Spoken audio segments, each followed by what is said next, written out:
was SIFCA's keynote speech during the Temple Youth Forum on today's 27th of March 2022, here where we are at Golden Tower in Dar es Salaam.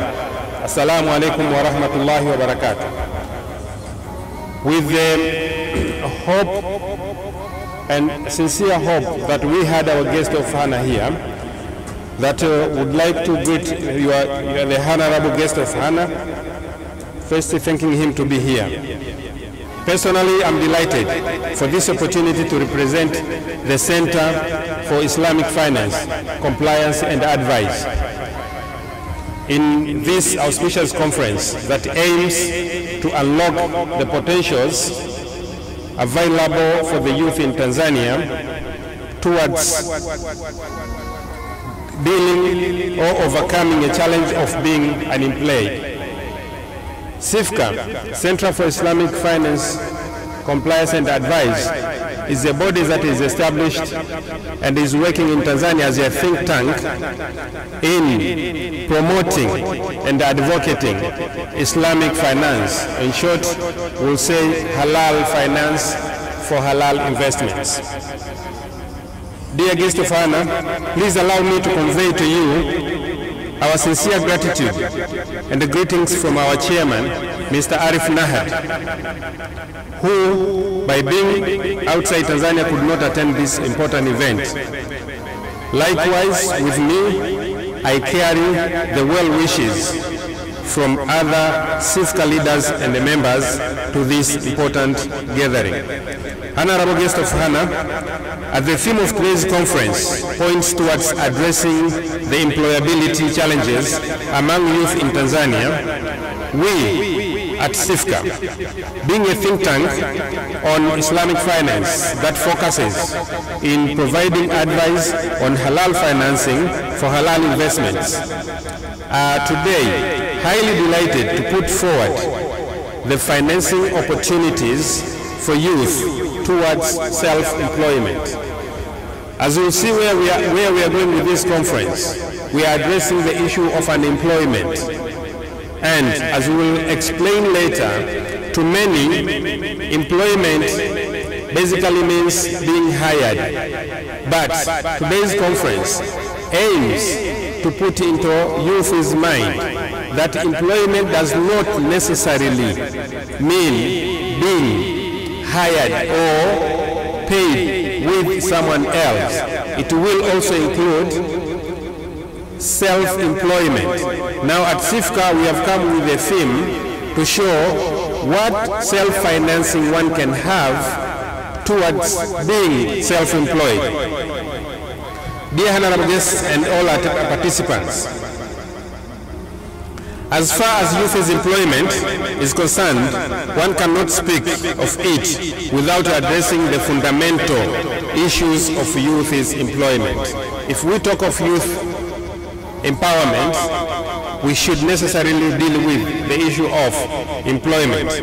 Now, according to the International Labour Organization ILO paper titled United Nations Joint Program of Youth Employment in Tanzania, youth's employment challenges manifest themselves in the form of 4 factors. And these 4 factors aim at unlocking whatever is going to be discussed today. When we say we are unemployed, what does it necessarily mean? So these 4 factors are: 1, unemployment. By definition, by unemployment, it means being completely idle, having no economic engagement at all. The second factor is underemployment. An underemployed person is a person who has something to do, but the person is doing within the limit of his capacity. You are doing something too little compared to your own capacity, and hence that's why today we say we are here to open the potentials that are available. The third factor is poor working conditions. You can't be employed, engaged, and busy 24/7, but still you are working under poor conditions. Let's take a very quick example of most of the highly sweating jobs. If some of us youths have ever been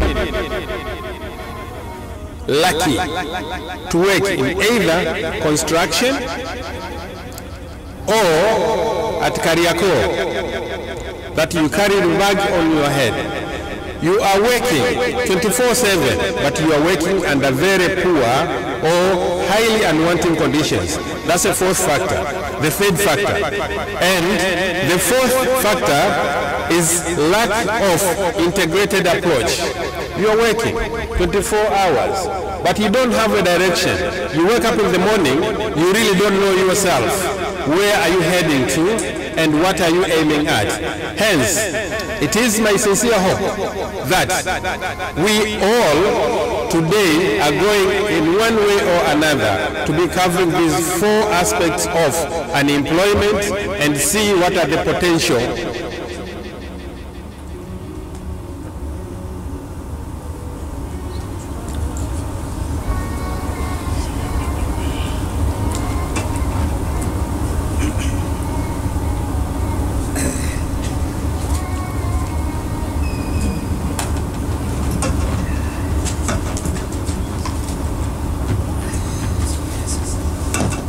Thanks for the listeners. Our guest of honor has come in. We give a second and we will proceed.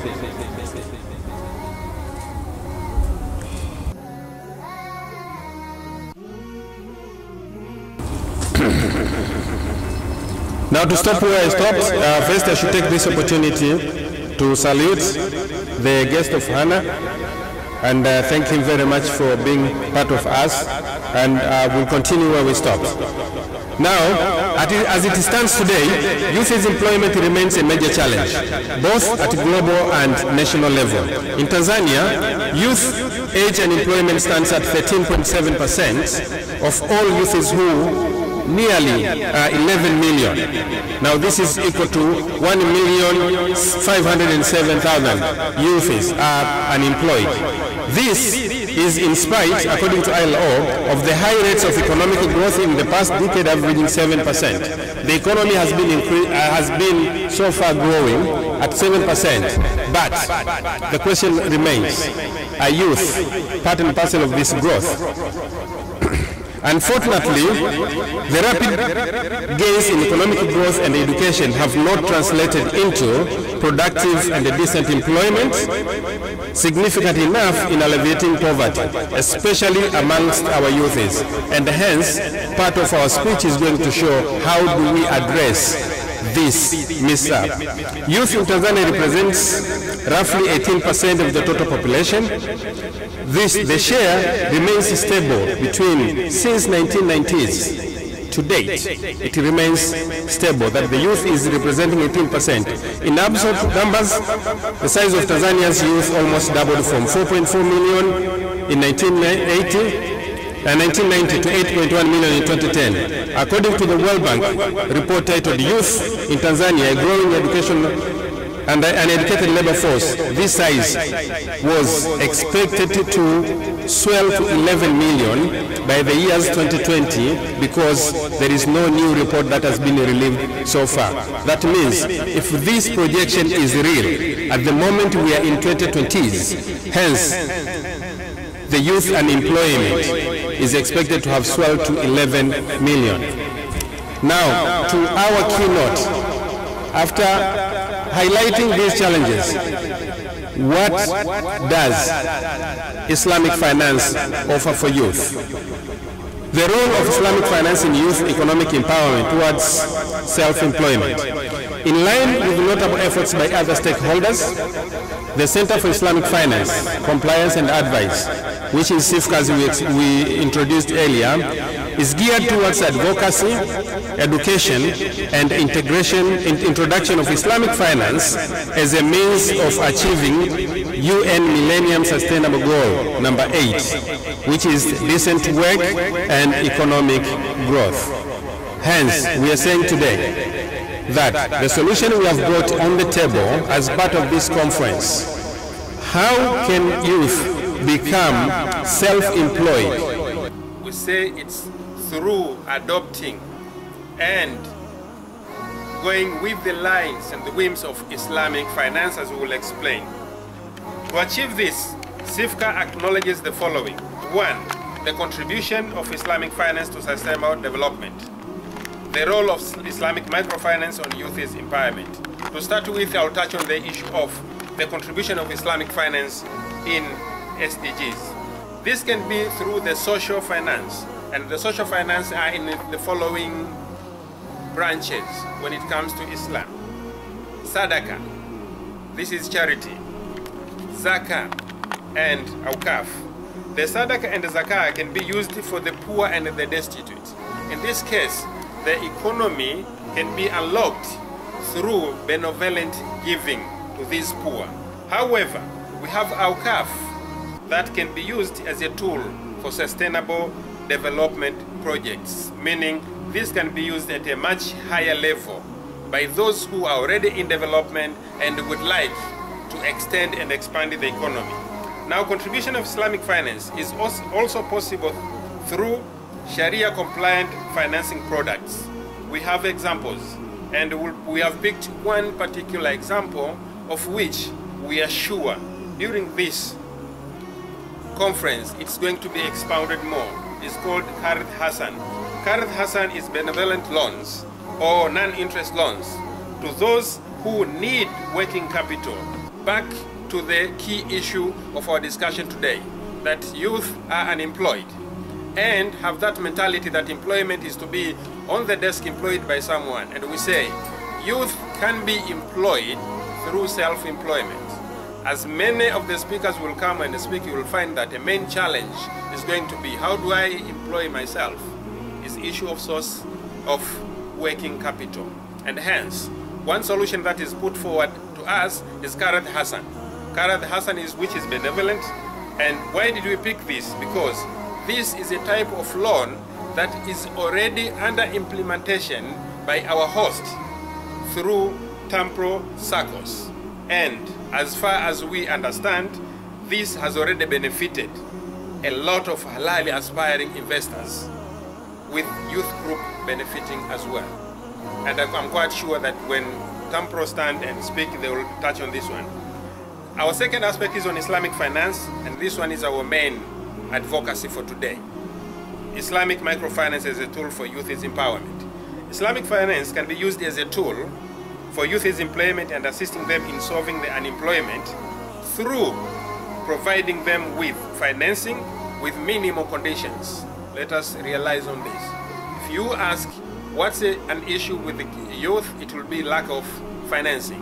Why do they lack financing? Finances are available on the market, but with stringent conditions.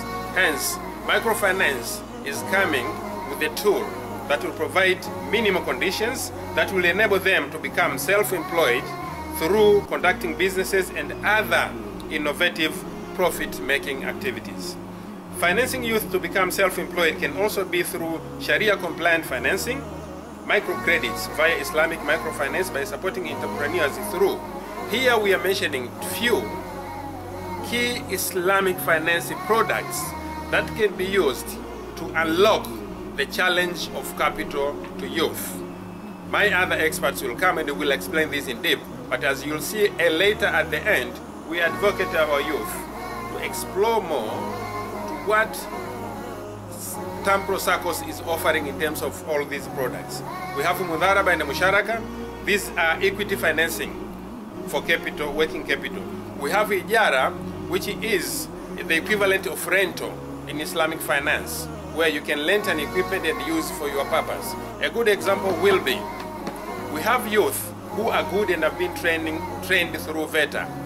Let's say you are a motor vehicle mechanic, and it's just that you don't have tools. If Islamic finance is used appropriately, there will be investors who are ready to hand over the whole of repair kit to a youth who will open a garage and then be renting the equipment and use for self-employment. Because we don't have enough time, we may not explore the deep insights of it, but It is a product that is available, but also we have Salam and Istisna for asset financing. These are categorically Salam and financing for production, industries, as well as for agriculture. That while you're in agriculture, there is a product that is available in Islamic finance. How do we link Islamic finance as an alternative to financing youth towards self-employment with national and international development programs? My dear brothers and sisters, I'm here to highlight that Islam does not operate in isolation. Islam is not an island. Islam has to operate within its environment. So we have a question here. If we are advocating Islamic microfinance, how does it go in line with what is already available within the international as well as national development projects? To start with, thanks a lot to the government and other stakeholders for commendable efforts that have been undertaken in addressing the youth unemployment challenges in Tanzania. We take this opportunity to cite one notable example of these joint efforts between the government and other stakeholders.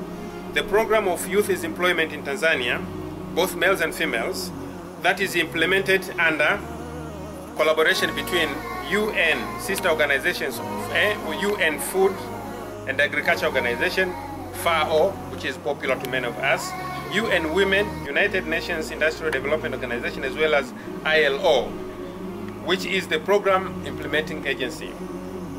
These joint programs target on two key issues to unlock youth unemployment. The very first aspect of this program is enhancing access to financial services for youth. We have talked about this, that the main challenge of youth is to be self-employed. You need capital for whatever you do. If you want to be a smallholder farmer, to have a farm, and at the end of the day, to be prosperous in this industry, you need some money. Where do you get finance? This program deals with that first aspect. But the second aspect, as we'll explain later, deals with increasing the number of youth, women and men in productive self or wage employment. If funds were available and every youth has been given some money, guess what might happen? If these youth do not know how and where to put these sources into production, then most of youth will take these funds into what aspires them more. And I think most of us will know. Youth will go and buy some woofers and other enticing. So this program looks at two aspects. One is financing, and second is capacity building, to make these youth use effectively whatever small resource they have. Now this joint UN cluster organization program on youth is give us Muslims in large a way to achieve this through Islamic microfinance. And hence, if I've mentioned this project, this program, that we've picked it purposely because it's a program that is implemented countrywide, and hence every youth who is here, if I've taken a note of this particular project, today from here, it's your homework. Go and follow up. What does this project do to alleviate youth's unemployment, and how can I myself fit in? Islamic microfinance can play a vital role in achieving both goals through creating convenient access to financing services to youth, which is financial inclusion as it is advocated in one of the goals of the National Development Vision 2025. Through this, we can relieve our youths from lack of access to badly needed working capitals to self-employment. In our strong hope that our youth present today here, and those that have the opportunity to follow us online at the moment, to hear us directly through several media platforms, will tap this auspicious opportunity of joining the temporal circles with great hope of realizing their dreams for becoming self-employed. For those youth who are here, and they just happen to be here, and they don't know why are they here, TAMPRO is Tanzania Muslim Professionals Organization. Now, who are the Muslim professionals? Who are the Muslims first of all? And who are the professionals? Professionals are us here.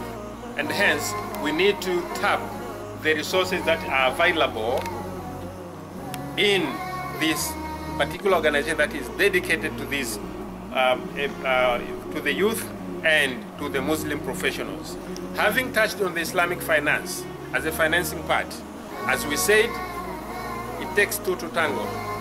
You can have money, but if you don't know what to do with the money, then you might end up misusing that money. We go to the second aspect. We want to show the essence of capacity building towards self-employment. To be self-employed, you need to have capacity building. Financial support alone cannot achieve the desired goals if the working capital provisions and advance without empowering youth through education and skills. In order to achieve the self-employment targets, together with providing capitals, we can invest, and this we are providing one of the solutions in Islamic finance. We can invest on initiatives of forming self-reliance groups, SRGs, in the society. Now these are going to be self-reliance groups. Will be a good example is we've talked just now about mafundi wa magari. They have their small garage and 2-3 of them come together. We all know that fundi wa gari, there will be someone who is so good in engine repair. There should be someone who knows a gearbox very well. But we know even electricity for the car can stop you somewhere and spend a night. So if these kids or these youth together they realize the potential of being together, they can form what we call self-reliance group in the society, imparting knowledge and skills on entrepreneurship and handcraft skills to the youth before providing them with Sharia-compliant loans or forming a equity partnership with these SGRs. We are trying to be cautious of furnishing money to the youth and they go and buy subwoofers to entertain themselves temporarily while they are not even sure whether they will have lunch today or dinner. In order to have market-specific Sharia-compliant products, Islamic financial and fintech engineering initiatives are needed. In this case, we are saying, with today's world, everything is more or less available online. And with a very good example today, how many of us have managed to come here? We are less than 100, I'm sure, with a quick head count. But bear in mind, more than 200 people will have participated in this conference through our media coverage that we have. So we say this has also to be used effectively in enchanting youth towards self-employment. As part of effective utilization of the ordered strongly built models and platforms, we can consider applying the following ILO-led program enumerated means and methodology to promoting sustainable entrepreneurship, sustainable development. Before I go into it, I'm so aware of the timing and the fact that I started speaking before the guest of Hannah. What is available here is now giving the detailed step-by-step and ways to alleviate youth's unemployment, of which, with limited time and space, I may not necessarily need it to present, but this is a paper that is available to whoever has attended here. It can be distributed. First and foremost, I seek to have permission from the organizer, especially in understanding that our guest of honor today is here with us. He might have left a lot of other responsibilities, and we will not want to lock him down for this and not get the benefit of his word. So probably I can stop here. Out of the number of initiatives I have suggested here, the last but not least, this I have to present, is the role of worship areas. That the role of worship areas should, as an economic center, should not be forgotten. Mosques are frequented by Muslims 5 times a day for prayers. Mosques should be properly utilized as mobilization centers for economic and social activities. SIFCA stands hand in hand with TAMPRO by offering its Islamic financial expertise and other skills at all levels from the grassroots. Should I have a permission from the organizers to continue, I will go into detail on the financing models that we suggest. else these are available, and we will share with all participants who are already here. Ninaomba kuwasilisha.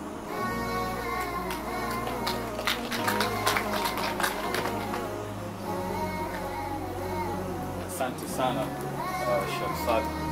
We are very enlightened by your speech. Tunakushukuru sana kwa hotuba yako nzuri, very informative, with so much things ambazo tunataka kuzifanyia kazi. But sijui nizungumze na mimi pia kama kijana, because the conference theme hapa inasema Tampro Youth Conference. Na mimi pia naingia katika hao vijana, sio? Our main problem as to youth is not even how we are going to employ ourselves. Si ndio? Yaani mnaruhusiwa kuzungumza. Mheshimiwa Dr. Suleiman Jafo haja kuja na kifimbo leo. Kwa hivyo it's an engagement, sio? So si kwamba ati hatuwezi kujiajiri. Tunaweza sana kujiajiri.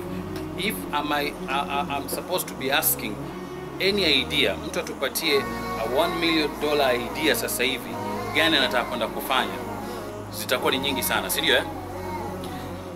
The problem is the chain, the bureaucracy, huo mlolongo mrefu, either wa kuifikia an NGO ambayo kwamba itatupatia sisi nafasi hizo za ajira, au even getting the money itself.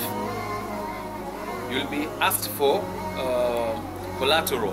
Wewe unahitaji kufanya biashara ya kuuza nyanya, genge, lakini unaambiwa ulete collateral ya hati ya nyumba. Unaitoa wapi? Si umenielewa Sheikh Salum, eh? Yaani mtu anataka kufanya biashara fulani, lakini anaambiwa lete hati ya nyumba au logbook ya gari. Mimi mwenyewe natembea T111 wanaita, napiga mguu, kisha natoa wapi hiyo gari? Si, lakini ile tatizo linafikia mpaka linafanya vijana wanazeeka katika ujana wao bila kuoa. Urongo kweli jamani? Maana mahari hamna. Umeona hapo sasa wametaja. Wamesema kweli kwa sababu mahari hamna. Uongo eh? Haya. Nawashukuru sana.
Kwa hiyo tuna sasa hivi misitu ya hii ambayo ni ya kupata hivyo leo kasi kuongeza kubwa sana.